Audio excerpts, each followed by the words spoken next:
Ce soir, la soirée nous permet de présenter 8 mois de travaux qui ont été initiés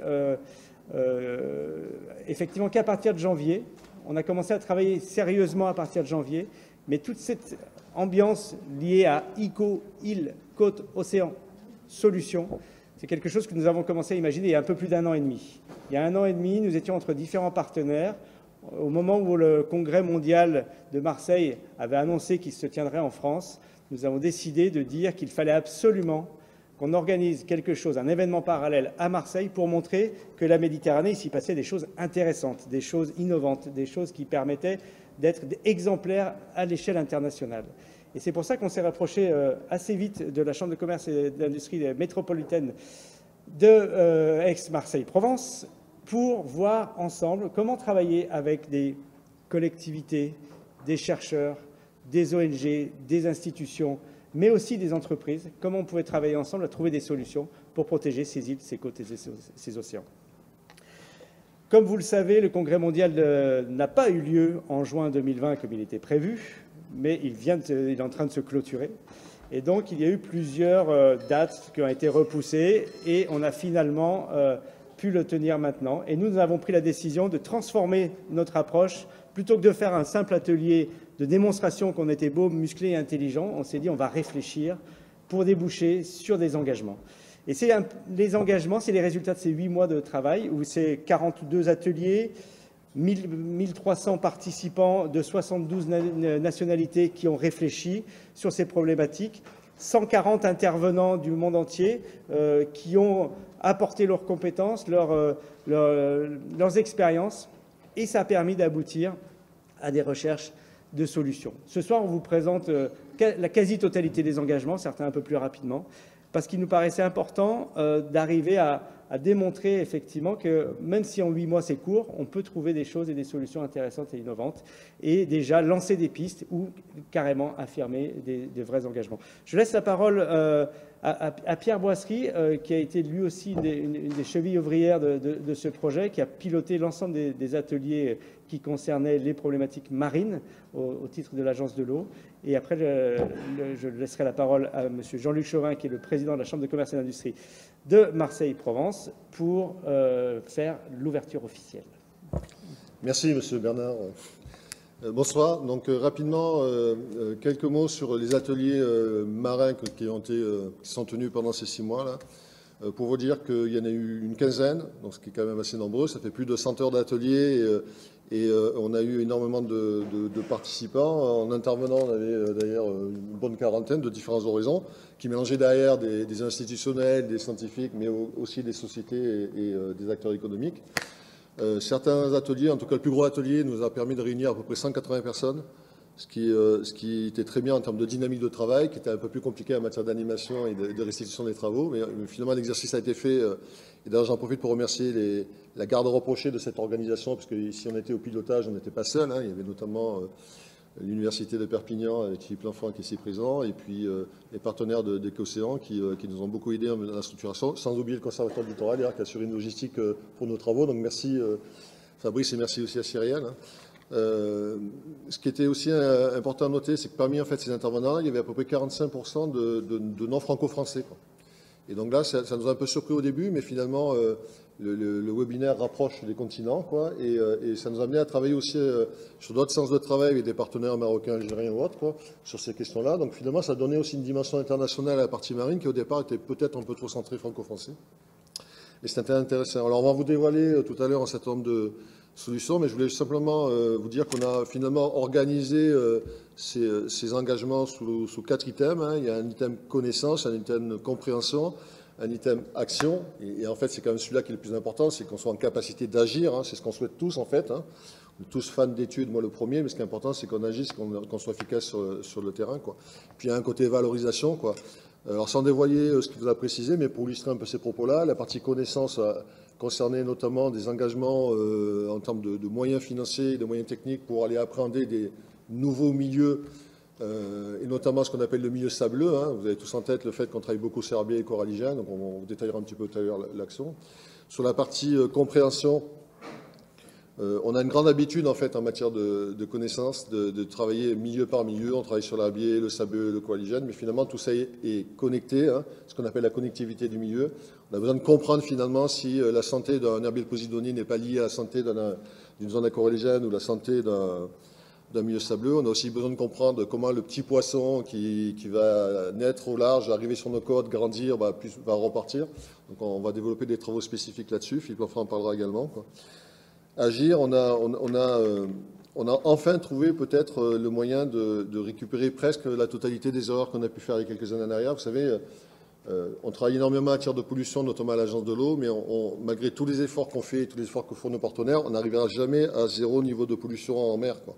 Vous avez tous en tête le fait qu'on fait beaucoup d'efforts en matière de protection d'herbiers de Posidonie et qu'on réfléchit en matière de restauration, mais on ne retrouvera jamais en fait le niveau d'herbier qui existait avant qu'on détruise une partie de l'herbier. Sur les fonctions nurseries, la question de la restauration écologique, on est, de par la connaissance qui ont été faites, les prospectives qui sont les nôtres, bon, on a peut-être la capacité, dans 3 ans, 4 ans, à pouvoir finalement restaurer en fait des fonctions nurseries que notamment les aménagements portuaires ont détruits, et donc finalement remettre le compteur à 0. Et ça, c'est la première fois en fait qu'on est en capacité de pouvoir finalement revenir à une situation pas d'origine, mais enfin pas loin, sur une thématique où on a fait collectivement des efforts de connaissance, de compréhension et d'action. Et dernier volet, j'en arrêterai là, concerne en fait le porter à connaissance, la vulgarisation ou les échanges, le retour d'expérience. Donc là aussi, il y a un certain nombre de travaux qui sont prévus pour capitaliser finalement le retour d'expérience des uns et des autres et le porter à connaissance, y compris dans un domaine beaucoup plus large et international, quoi. Merci Pierre. Tu parlais de l'université, mais effectivement, ça a été aussi un des axes de travail dans le cadre de ICO. On a travaillé beaucoup avec les universités et je ressors quelques chiffres. Donc 5 écoles et facultés, 56 étudiants ont été mobilisés pour travailler pour la capitalisation de ICO, trouver des solutions, faire du benchmarking et accompagner toute cette démarche. C'est-à-dire que non seulement on a travaillé avec la génération actuelle, mais aussi on a commencé à travailler avec les futurs acteurs de la conservation. Et pour nous, ça aussi, c'était très important. Je vais donner la parole à Monsieur le Président de la Chambre de commerce et d'industrie métropolitaine d'Aix-Marseille-Provence, Jean-Luc Chauvin, pour nous donner lui aussi son regard aujourd'hui sur cette expérience ICO. Bien, merci Monsieur Bernard de me donner la parole. D'abord, je suis particulièrement heureux d'être avec vous ce soir pour cette soirée des engagements. Je suis particulièrement heureux pour plusieurs raisons. La première, parce que vous êtes nombreux, et je voulais vous remercier, puisqu'on est un peu plus de 150 en direct, comme M. Bernard vous l'a dit, une cinquantaine en visio. Ça prouve tout l'intérêt de la démarche que nous avons construite ensemble au cours de ces 8 mois. Et ça permet aussi d'envisager justement que ces engagements seront suivis d'effets, relayés, utilisés et mis en application. Je voudrais saluer les collectivités, bien sûr, qui sont présentes, Madame la conseillère régionale, je crois que la mairie doit être par là aussi, l'ensemble des partenaires. Je voudrais aussi saluer Patricia Ricard pour son engagement à travers tout ce qu'elle fait pour ces sujets avec la fondation que vous connaissez bien. Voilà.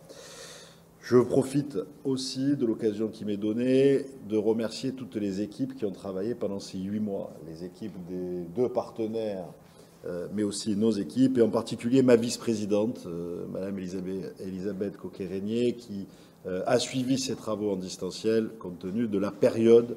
Et je pense que vous vous associez volontiers à moi pour ces remerciements collectifs des équipes qui ont travaillé. Alors, moi, je suis heureux que nous ayons ensemble amorcé ce partenariat un peu inédit, qui pouvait paraître surprenant, entre le Conservatoire du Littoral et l'Agence de l'eau Rhône-Méditerranée-Corse et la Chambre de commerce et d'industrie d'Aix-Marseille-Provence, c'est-à-dire le monde économique de ce territoire. Un partenariat quelque part qui illustre notre conviction, je dirais même ma conviction, je le dis volontiers, que nous ne devons pas opposer écologie et économie. On doit absolument sortir de ce schéma-là qui ne nous mènera qu'à des impasses. Un partenariat qui nous engage face aux immenses défis que nous devons relever pour préserver notre biodiversité et préserver notre environnement.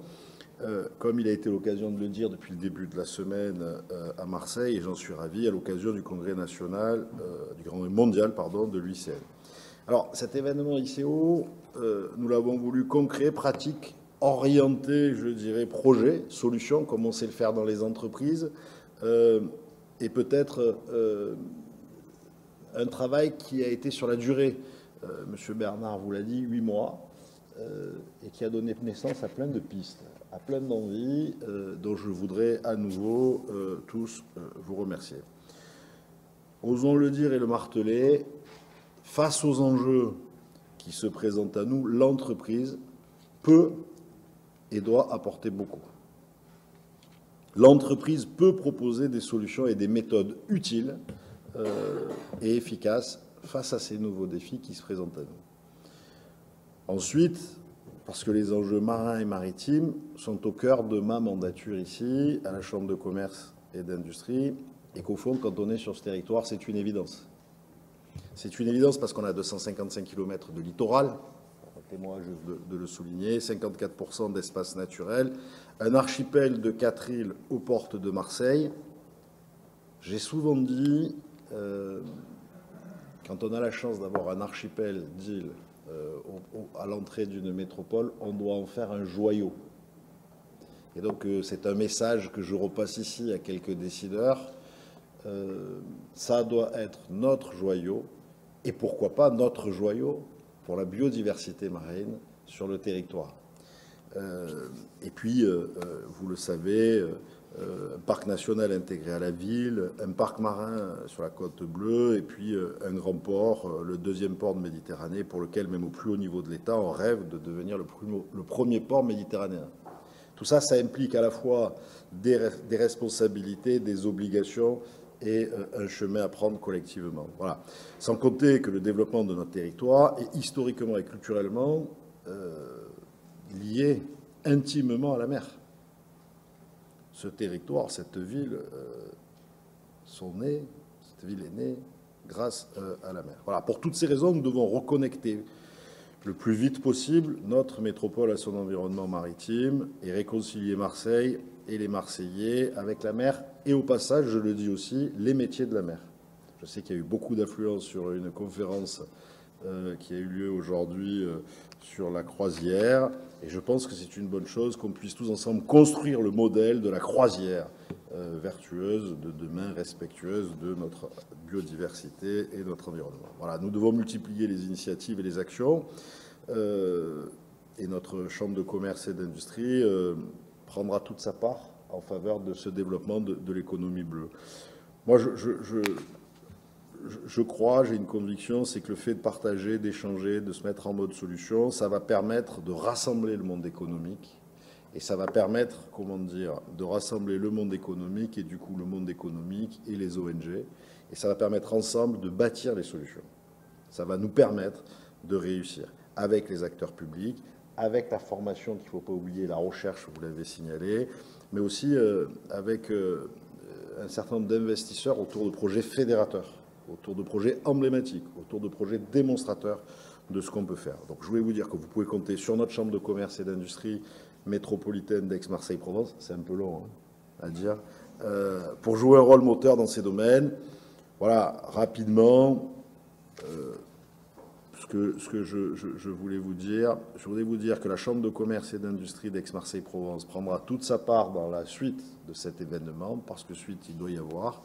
Nous nous engagerons ce soir sur des éléments concrets qui ont été établis pendant ces 8 mois, mais on doit poursuivre pour accélérer cette prise de conscience et mettre en place ces transformations qui s'imposent pour notre société, comme bien sûr dans notre économie, bien entendu. Donc ces engagements que le territoire va prendre ce soir sont d'autant plus importants que Marseille sera pour la première fois, et je le mets toujours en perspective parce qu'on l'oublie trop sur ce territoire, pour la première fois de son histoire, site olympique en 2024, et en particulier site olympique pour la voile, donc autour de l'eau, autour de ces sujets, dans le cadre des Jeux olympiques de Paris. Voilà. C'est un rendez-vous mondial qui devra nécessairement intégrer les enjeux de la protection de notre environnement maritime et côtier.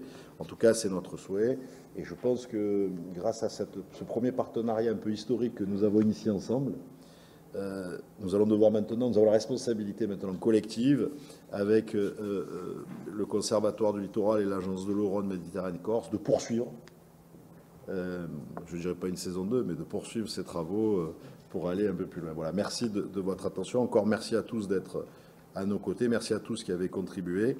Et merci surtout de diffuser ces engagements au plus près et de faire en sorte que petit à petit, on les mette en application. Ça ne se fait pas du jour au lendemain, mais c'est aussi par cette prise de conscience, par cet échange, par ce rappel collectif. Voilà. Et puis je suis très heureux que nous soyons assez nombreux, voire très nombreux à avoir suivi ces 2 jours qui se sont inscrits dans le cadre de l'UICN, où, me dit-on, pas toutes les conventions ont rassemblé énormément de monde. Voilà. Donc si on peut contribuer tous ensemble à améliorer ce résultat collectif, ça me paraît de bon augure. Bonne soirée à tous. Merci. Merci beaucoup pour cet engagement à poursuivre l'aventure ensemble. La Chambre s'engage. Un des acteurs qu'on n'a pas encore cité, c'est le monde des médias, ces gens qui sont entre from science to policy, entre les scientifiques et ceux qui transmettent vers les décideurs. Donc je vous remercie, messieurs, et je vais vous demander de quitter immédiatement la salle, non pas de descendre déjà de la tribune. Je vous remercie encore, et je vais appeler monsieur Claudio Capone, secrétaire général de la COPEAM, Guillaume Ortiou, campion aussi de la COPEAM, Thierry Pardy et Annette Ziad, de venir nous rejoindre pour nous présenter un accord partenarial que nous avons développé dans le cadre de ICO, qui concerne effectivement les radios et télévisions publiques de Méditerranée. Et donc je vous en prie, monsieur Capone, prenez place. Et je vais de manière à illustrer ce partenariat avec la COPEAM, qui a été une occasion merveilleuse de parler avec des journalistes de toute la Méditerranée et de continuer à travailler à l'avenir ensemble. Je vais donner tout de suite la parole à monsieur Claudio Capone, qui est secrétaire général de la COPEAM, pour qu'il nous présente cette organisation et ensuite qu'on voit ce qu'on a fait ensemble et ce qu'on va faire ensemble à l'avenir. Merci. Merci, monsieur Bernard.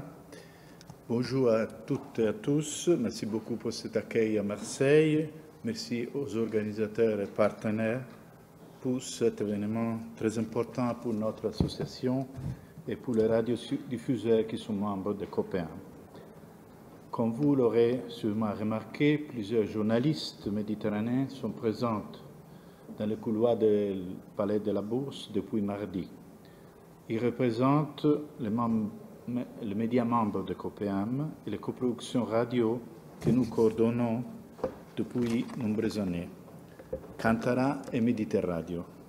En effet, COPEAM est un réseau professionnel qui rassemble autour de la coopération et du dialogue interculturel l'ensemble des médias publics du bassin méditerranéen et plus largement des acteurs de l'audiovisuel de la région.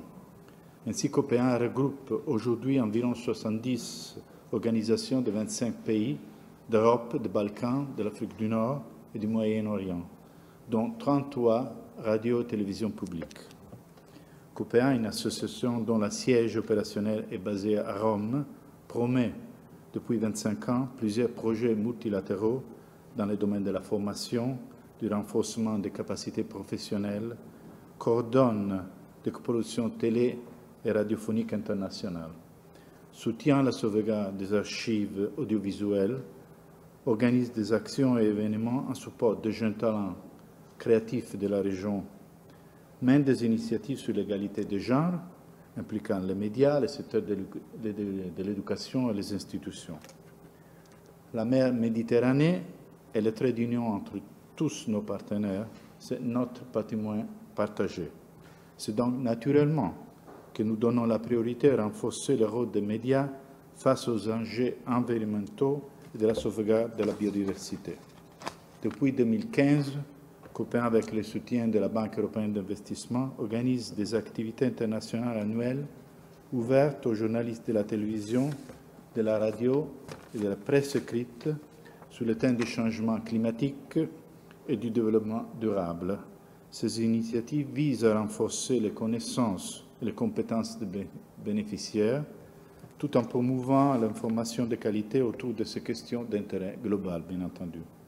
En novembre 2020, nous avons également lancé, toujours avec le soutien de la BEI, l'édition pilote d'un cours d'apprentissage en ligne innovant pour les journalistes de la région MENA et des Balkans, Reporting Climate Change, en collaboration également avec une université télématique en ligne, Uninettuno, aussi membre de notre réseau.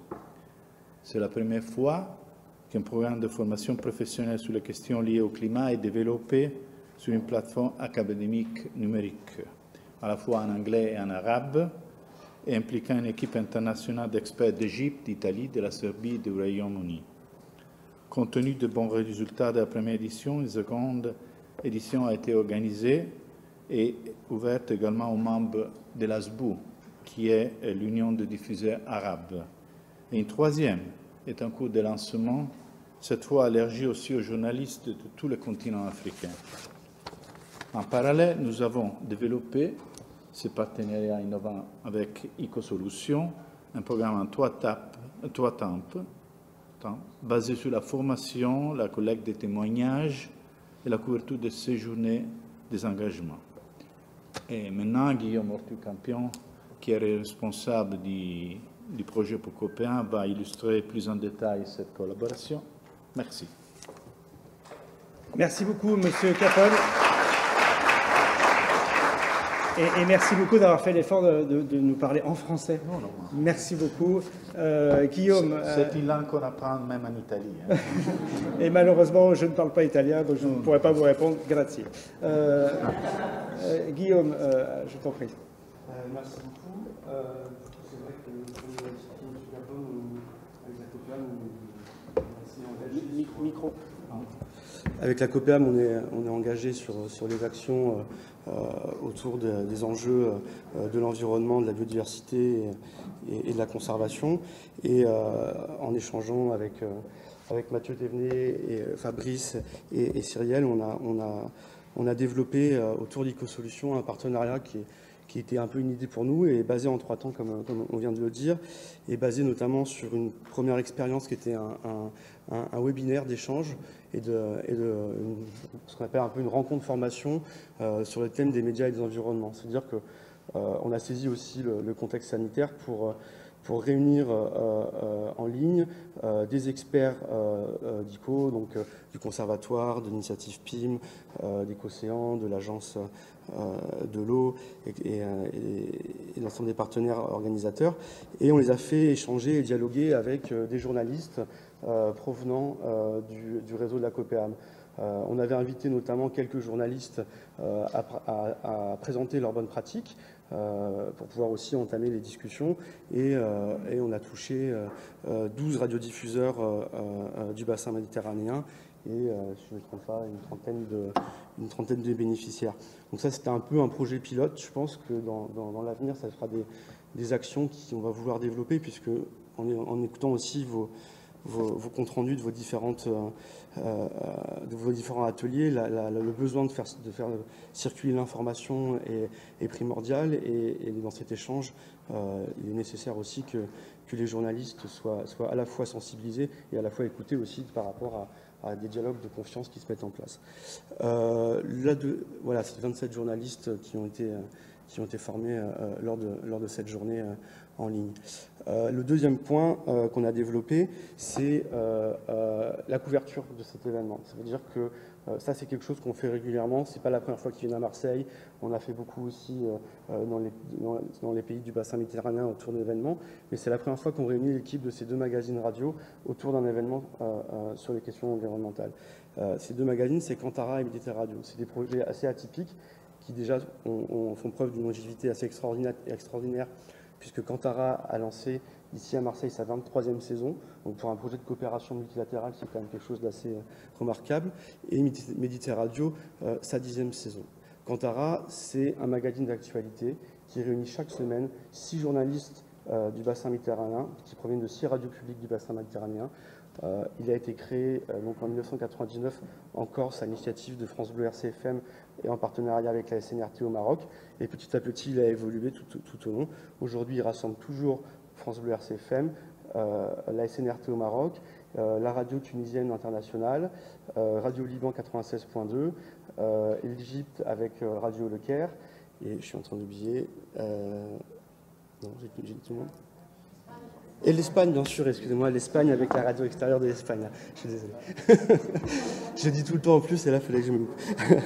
Et ensuite, il y a Méditerradio, qui lui est un magazine qui est consacré à l'insularité et à l'intercompréhension entre l'italien et le corse, et qui réunit tout pareil chaque semaine Radio Rai Sardaigne, Radio Rai Sicile et France Bleu RCFM, qui est la radio locale en Corse.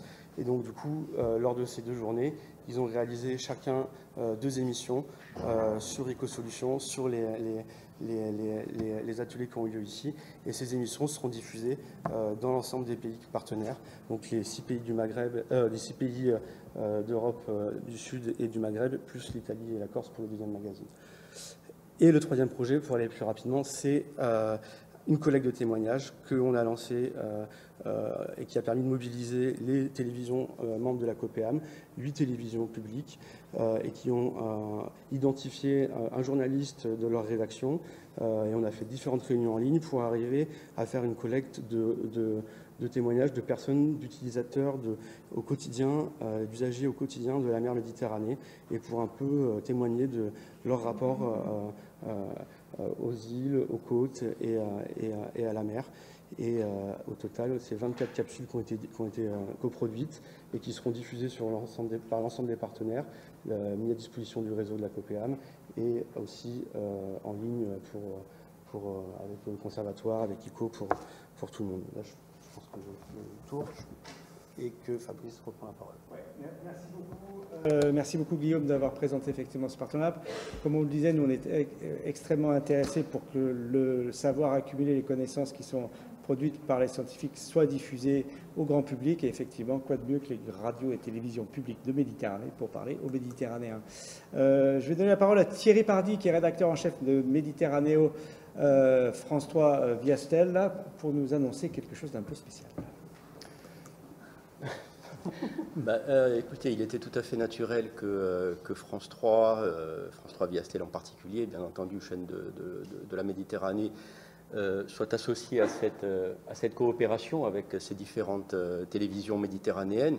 Alors, c'est une habitude que nous avons, bien entendu, depuis longtemps avec la COPEAM, notamment pour une autre coproduction qui s'appelle Interrive, et pour laquelle nous participons depuis de nombreuses années à travers des magazines de 13 minutes. Mais là, sur cet engagement précis, bien entendu, sur l'environnement, sur la biodiversité, nous avons répondu, bien entendu, favorablement donc, à cet appel de la COPEAM pour travailler en concert avec ces différentes télévisions méditerranéennes.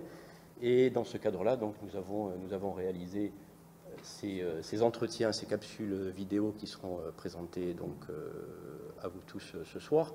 Alors, au-delà, je dirais, de la réalisation de ces entretiens, de ces capsules, je voudrais dire que, bien entendu, notre rôle en tant que télévision de service public est quelque chose de très important dans le cadre de cette manifestation mondiale qui a lieu à Marseille depuis quelques jours, et dans le cadre d'Ecosolutions, bien entendu, puisque ces problématiques environnementales, elles sont au centre de nos préoccupations journalistiques.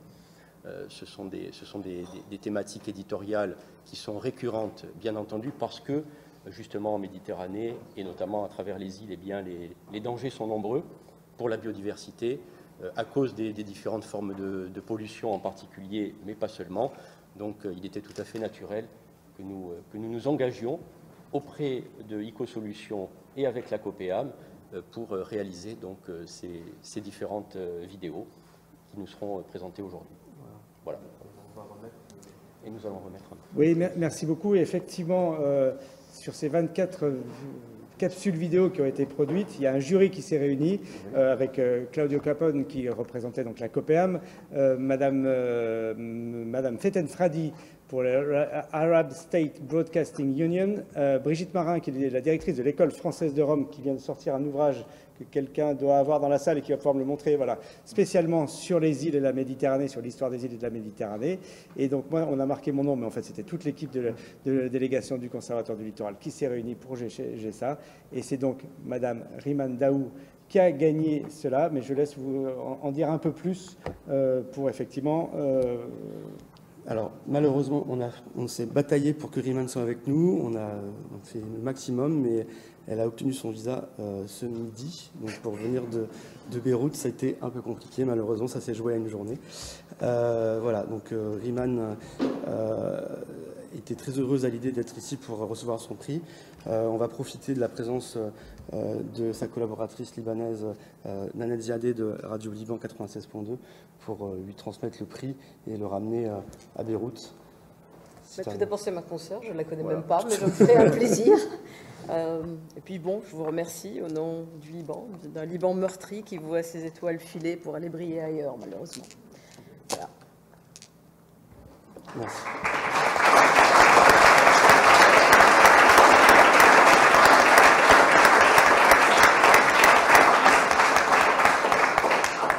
Alors, on parle des mers, des îles et des côtes. Et bien là, pour illustrer, on va voir cette petite capsule vidéo qui va nous amener justement au Liban, voir la vie d'un pêcheur. Et voilà, qui pendant quelques minutes nous immerger un peu en Méditerranée, la vraie Méditerranée. Voilà.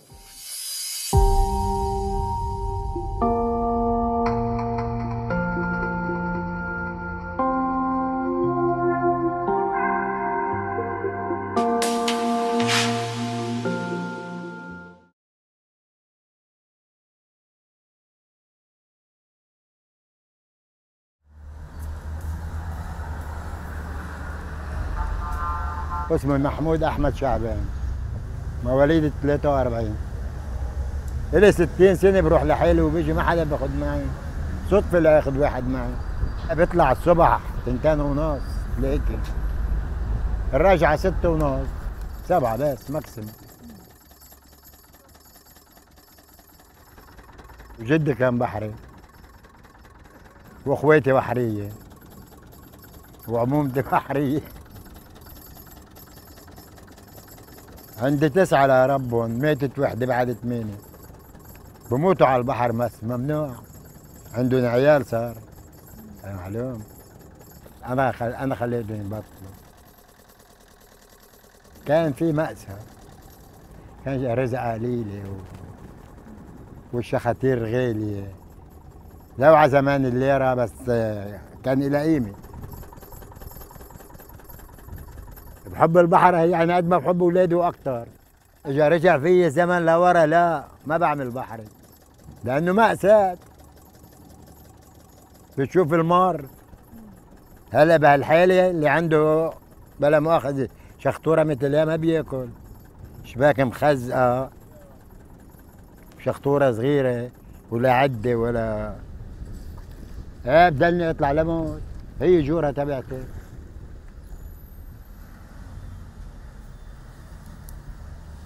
يا شعبان تعال بدل الواسطة هون 2 كيلو ونص وهون 125 26 ماشي.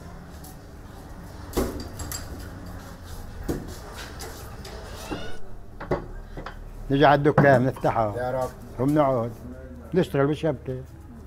إلي 60 سنة بعملون للشبكات. من يوم العتلية عم نحط جديدة بنبسط أنا عم خيطها لك وأيام بقلبها حسب الرنة.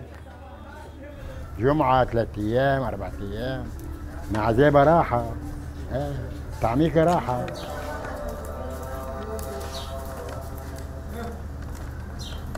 حياة معدولة ومنيحة، بس كانت بالأول غير. لا الحمد لله، إن كان حلو ولا مرة الحمد لله. طبعا ما زي ما بيعطيك حلو بيعطيك مار. البحر مي مالحة نشفيه بطعميك ملح. البحر بعلمك الأخلاق، البحر بعلمك الصبر، البحر بعلمك المر والأسى. هذا البحر.